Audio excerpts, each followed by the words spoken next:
ನಾನು ರಾಜೇಂದ್ರ ಸಿಂಗ್ ಬಾಬು ಅವರು ಆಗಾಗ ಮಾತಾಡ್ತೀವಿ. ನಿಮ್ಮ ತಂದೆ ನಾವು ಚರ್ಚೆ ಮಾಡ್ತೀವಿ. ಅವ್ರು ಹೇಳ್ತಾಯಿದ್ರು, ಮೊನ್ನೆನೂ ಸಹ ನನ್ನ ಕಚೇರಿಗೆ ಬಂದಾಗ ಹೇಳ್ತಾಯಿದ್ರು, ಇಲ್ಲ ಏನಾದರೂ ರಿಪೇರಿ ಮಾಡೋಕ್ಕಾದರೆ ಅದು ನಿನ್ನ ಕೈಯಲ್ಲೇ ರಿಪೇರಿ ಮಾಡೋಕ್ಕೆ ಸಾಧ್ಯ ಅಂತ.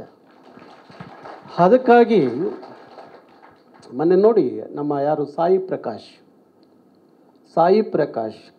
ಇಡೀ ಕನ್ನಡ ಅಲ್ಲ, ಇಡೀ ಭಾರತ ಚಿತ್ರರಂಗದಲ್ಲಿ 105 ಸಿನಿಮಾಗೆ ನಿರ್ದೇಶನ ಮಾಡಿದಂಥ ಒಬ್ಬ ಈ ದೇಶ ಕಂಡಂಥ ನಿರ್ದೇಶಕ.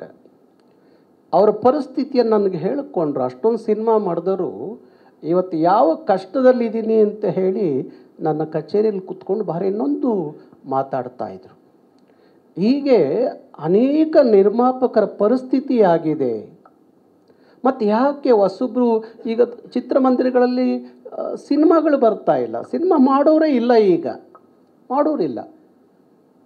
ಹಾಗಾಗಿ ಕನ್ನಡ ಚಿತ್ರರಂಗ ಎಲ್ಲೋ ಕೆಲವೇ ಒಂದು 4-5 ಜನ ನಟರು, ಒಂದು 4-5 ಜನ ನಿರ್ಮಾಪಕರು, ಅವರು ಅಲ್ಲಿ ಅವರ ಸುತ್ತ ಒಂದಷ್ಟು ಚಿತ್ರರಂಗದಲ್ಲಿ ತುಂಬ ಜನ ಈ ಬ್ಲೋಕರ್ಗಳು ಸೇರ್ಕೊಂಬಿಟ್ಟಿದ್ದಾರೆ.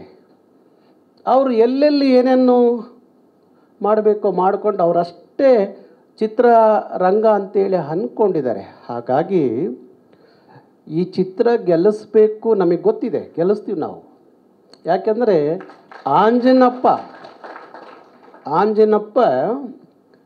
ಒಂದು 25-30 ವರ್ಷ ಕನ್ನಡ ಕರ್ನಾಟಕ ಅಂಥೇಳಿ ಬೀದಿಗೆ ನಿಂತಂಥ ಒಬ್ಬ ಹೋರಾಟಗಾರ. ಹಾಗಾಗಿ ಅಲ್ಲಿ ಆಂಜನಪ್ಪ ಸೋತ್ರೆ, ಸಿನಿಮಾ ಸೋತ್ರೆ ಕನ್ನಡಿಗರು ಸೋತಂಗೆ. ಯಾಕೆಂದರೆ ಅದು ಬೇರೆ ಥರ ಯಾವುದೋ ತೇವಲಿಗೋ ಮತ್ತೊಂದು ಶೋಕಿಗ ಸಿನಿಮಾ ಮಾಡೋಕ್ಕೆ ಬಂದವನಲ್ಲ. ಕನ್ನಡ ಅಂತೇಳಿ ಬೀದಿ ನಿಂತು 30 ವರ್ಷ ಪೊಲೀಸ್ನವ್ರ ಕೈ ಲಾಠಿ ಹೇಟ್ ತಿಂದು, ಬೂಟ್ ಹೇಟ್ ತಿಂದು, 16 ದಿವಸ ಜೈಲುವಾಸ ಅನುಭವಿಸಿ ಒಂದು ಸಿನಿಮಾ ಮಾಡಿ ಏನಾದರೂ ಒಂದು ಬದುಕು ಕಟ್ಕೋಬೇಕು ಅನ್ನೋ ದೊಡ್ಡ ಕನಸನ್ನು ಕಂಡಂಥ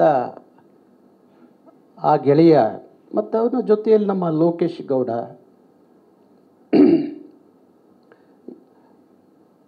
ಹಾಗಂತ ಹೇಳಿ ಕನ್ನಡಿಗರು ಈ ಉದ್ಯಮದಲ್ಲಿ ಬರಬಾರ್ದು ಅಂತ ಅಲ್ಲ,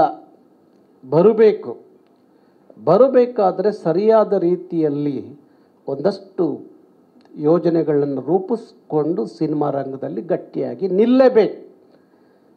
ಕನ್ನಡದವ್ರು ನಿಲ್ಲದೆ ಹೋದರೆ ಇನ್ಯಾರು ನಿಲ್ಲಬೇಕಿಲ್ಲಿ?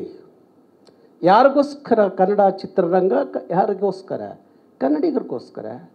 ಕರ್ನಾಟಕ ಯಾರಿಗೋಸ್ಕರ? ಕನ್ನಡಿಗರಿಗೋಸ್ಕರ. ಆಗಿರುವಾಗ ಎಂಥದೇ ಸಮಸ್ಯೆಗಳಿದ್ದರೂ ಸಹ ಚಿಂತೆಯೆಲ್ಲ ಎದುರಿಸಿ ನಿಲ್ಲಬೇಕು. ಮತ್ತು ಕನ್ನಡಿಗರು ಅಷ್ಟೇ ಬರಬೇಕು, ಚಿತ್ರಮಂದಿರಕ್ಕೆ ಬಂದು ಇಂಥ ಹೊಸ ಪ್ರತಿಭೆಗಳನ್ನು ಪ್ರೋತ್ಸಾಹಿಸಬೇಕು, ಗೌರವಿಸಬೇಕು. ಯಾವುದಕ್ಕೂ ಎಲ್ಲೆಲ್ಲ ಹೋಗಿ ಸಿನಿಮಾಗಳು ನೋಡ್ತೀವಿ, ಯಾರ್ಯಾರ್ದು ಸಿನಿಮಾ ನೋಡ್ತೀವಿ. ಈಗ ಹೇಳ್ತಾ ಇದ್ರಿ, ಈಗ ನೋಡಿ ಯಾವುದೋ ಒಂದು ಈಗ ರಜನಿಕಾಂತ್ ಸಿನಿಮಾ ಮುಂದಿನ ವಾರ ಏನೋ ಬಿಡುಗಡೆ ಏನೋ ಬರ್ತಾ ಇದೆ. ಮುಂದಿನ ತಿಂಗಳು ಬರ್ತಾ ಇದೆ ನೋಡಿ. ಒಬ್ಬ ರಜನಿಕಾಂತ್ ಸಿನಿಮಾ ಬರುವಾಗ ಅಲ್ಲಿ ಒಂದು 50-100 ಕನ್ನಡ ಸಿನಿಮಾವನ್ನು ಸಾಯಿಸ್ಬಿಡ್ತಾರೆ. ಥಿಯೇಟ್ರುಗಳು ಸಿಗಲ್ಲ, ಕೊಡೋದಿಲ್ಲ. 400-500 ಚಿತ್ರಮಂದಿರಗಳಲ್ಲಿ ರಜನಿಕಾಂತ್ ಸಿನಿಮಾ ಬಿಡುಗಡೆ ಆಗುತ್ತೆ. ಹಾಗಾಗಿ ಪ್ರತಿ ಸಂದರ್ಭದಲ್ಲಿ ಯಾವುದೇ ಹೊರಗಡೆ ಭಾಷೆಯ ಸಿನಿಮಾ ಕರ್ನಾಟಕಕ್ಕೆ ಬರ್ತಾ ಇದೆ ಅಂದಾಗ ಅಲ್ಲಿ ಬಹುತೇಕರಿಗೆ ಹೇಟ್ ಬೀಳುತ್ತೆ. ಅಂದರೆ ಅದು ಬೇರೆ ಭಾಷಿಕರಿಗಲ್ಲ, ಅದು ಕನ್ನಡದ ನಿರ್ಮಾಪಕರಿಗೆ ಹೇಟ್ ಬೀಳುತ್ತೆ. ಇದಕ್ಕೆ ಸರಿಯಾದಂಥ ಒಂದು ತೀರ್ಮಾನವನ್ನು ಎಲ್ಲ ಚಿತ್ರರಂಗದ ಎಲ್ಲ ಗಣ್ಯರು ಕೂತ್ಕೊಂಡು ಮಾಡಿದಾಗ ಮಾತ್ರ ಅದಕ್ಕೇನಾದರೂ ಒಂದು ಮಾರ್ಗವನ್ನು ಹುಡುಕ್ಬೋದು. ತಮಿಳುನಾಡು ಚಿತ್ರರಂಗ ತಗೊಳ್ಳಿ, ಅಲ್ಲಿ ಕಲಾವಿದರು ಕಷ್ಟದಲ್ಲಿದ್ದಾರೆ ಅಂದ ತಕ್ಷಣ ಅವರಿಗೆ ಇಡೀ ತಮಿಳುನಾಡಿನ ಚಿತ್ರರಂಗ ನಿಂತ್ಕೊಳ್ಳುತ್ತೆ. ಅಲ್ಲಿ ಹೀರೋಗಳು ನಿಂತ್ಕೋತಾರೆ, ಅಲ್ಲಿ ವಾಣಿಜ್ಯ ಮಂಡಳಿ ನಿಂತ್ಕೊಳ್ಳುತ್ತೆ. ಎಲ್ಲ ಅವ್ರ ಕಷ್ಟಕ್ಕೆ ನಷ್ಟಕ್ಕೆ ಅವರು ಸಹಕರಿಸ್ತಾರೆ. ನಿಮ್ಮದು ಇದೆ ಚಿತ್ರರಂಗ ವಾಣಿಜ್ಯ ಮಂಡಳಿ, ಎಲ್ಲ ಬ್ಲೋಕ್ ಹೇಳ್ಬಾರ್ದು, ಭಾಷೆ ಬಳಸಬಾರ್ದು. ಎಂತೆಂಥರೋ ಕೂತಿದ್ರು ಮಾರೆ. ಅವನ ಅಧ್ಯಕ್ಷನಿಗೆ ಒಂದು ಸರಿಯಾಗಿ ಕನ್ನಡ ಬರೋದಿಲ್ಲ, ಕನ್ನಡ ಸರಿಯಾಗಿ ಮಾತಾಡ್ಲಿಕ್ಕೆ ಬರೋದಿಲ್ಲ ಅವನಿಗೆ. ಇಂಥವರೆಲ್ಲ ಅಲ್ಲಿ ವಾಣಿಜ್ಯ ಮಂಡಳಿಲೂ ಕೂತಿದ್ದಾರೆ. ಅಲ್ಲಿ ಅವರೇ ವ್ಯಾಪಾರ ಮಾಡ್ತಾರೆ. ಅದೇನೋ ಹೇಳ್ತಾರಲ್ಲ, ತೊಟ್ಲೂ ಅವರೇ ತೂಗೋದು ಮತ್ತು ಜಿಂಟೋದು ಅವರೇ ಅಂತಾರಲ್ಲ, ಹಾಗೆ ಕನ್ನಡ ಮೊನ್ನೆ ನೋಡ್ತಾ ಇದ್ದು ನಮ್ಮ ಯಾರೋ ಪ್ರಭಾಕರ್ ಮಗನ ಸಿನಿಮಾ ಥಿಯೇಟ್ರ್ ಸಿಗಲಿಲ್ಲ, ಪಾಪ ಭಾರಿ ಒದ್ದಾಡ್ದ. ಆ ಕನ್ನಡ ಸಿನಿಮಾ ತೆಗೆದು ಇನ್ನೊಂದು ಕನ್ನಡ ಸಿನಿಮಾ ಹಾಕೋದು, ಎಂಥ ಪ್ರವೃತ್ತಿ ನೋಡಿ. ಕನ್ನಡದ ಸಿನಿಮಾವನ್ನು ತೆಗೆದು ಚೆನ್ನಾಗಿ ಓಡ್ತಿದ್ದ ಸಿನಿಮಾವನ್ನು ತೆಗೆದು ಇನ್ನೊಂದು ಯಾವುದೋ ಕನ್ನಡ ಸಿನಿಮಾ ಹಾಕೋದು.